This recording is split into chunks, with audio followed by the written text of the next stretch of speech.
obvious that we have chosen the wrong franchises. Yes. It is obvious. দেখেন এটা এখানে সময় নষ্ট করে লাভ নেই। We have chosen the wrong franchises. যারা কেউ হোটেল ভাড়া দিতে পারে না, কেউ বাস ভাড়া দিতে পারে না, এই পর্যায়ে পৌঁছে গেছে। সো আমরা যখন একটা চুজ করেছিলাম, আমরা নিশ্চয়ই এটা এক্সপেক্ট করি নাই যে এটা এই পর্যায়ে যেতে পারে।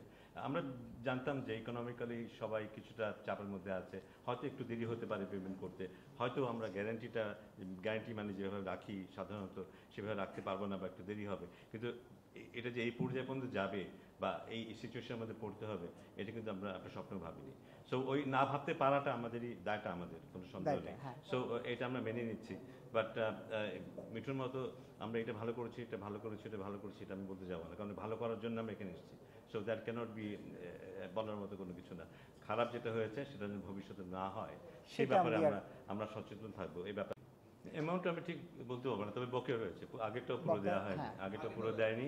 এবং আপনি প্রথমে যে প্রসঙ্গটা নিয়ে আসছেন সেটা সবার জন্য খুবই লজ্জা, আফ্রিদির যে ব্যাপারটা আপনি প্রসঙ্গটা উঠিয়েছেন। বাট দ্য ফ্যাক্ট রিমেন্স যে একটা ফ্র্যাঞ্চাইজি কাকে নিয়ে আসবে, মেন্টর করে হোক বা তাদের দলের প্রমোশনের কারণে নিয়ে আসবে, সেখানে আসলে বোর্ড হস্তক্ষেপ করতে পারে না। But at the end of the day এই কর্মকাণ্ডগুলো কিন্তু শুধু বোর্ডকেই না, দেশকেও, দেশের মাথাও নিচু করে দেয়। সো এটা তো ডেফিনেটলি আমাদের নজরে এসেছে এবং এটা নিয়ে আজকে আলাপ হয়েছে। আমরা বিশেষ করে এটা নিয়েও আমাদের আজকে আলাপ হয়েছে যে আমরা কিভাবে একটা ডিফেন্স মেকানিজম তৈরি করব যেন কেউ চাইলেও ভবিষ্যতে এমন কিছু করতে না পারে।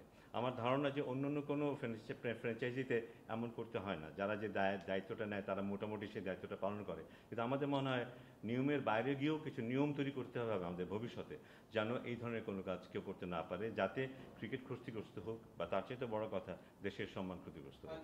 টি-20 কিন্তু আইসিসি ইভেন্ট, আমরা অ্যাভয়েড করতে পারবো না, কিন্তু আমাদেরকে বিশ্ববারে ক্রিকেট খেলতে হবে। আপনার প্রশ্নটা খুবই ভালো প্রশ্ন। আমাদের যেটা চিন্তা করা উচিত, বিপিএলে এত আমরা গুরুত্ব দিচ্ছি, অন্যগুলোতে কেন দিচ্ছি না? আমার মনে হয় এই গুরুত্বটা যদি আমরা আমাদের ফার্স্ট ক্লাস ক্রিকেটে দিই, সমান গুরুত্ব যদি আমরা আমাদের 50 ওভার্স ক্রিকেটে দিই, আমাদের ক্রিকেট আমার মনে হয় 2 বছরের মধ্যে 50% উপরে উঠে যাবে, আমার বিশ্বাস।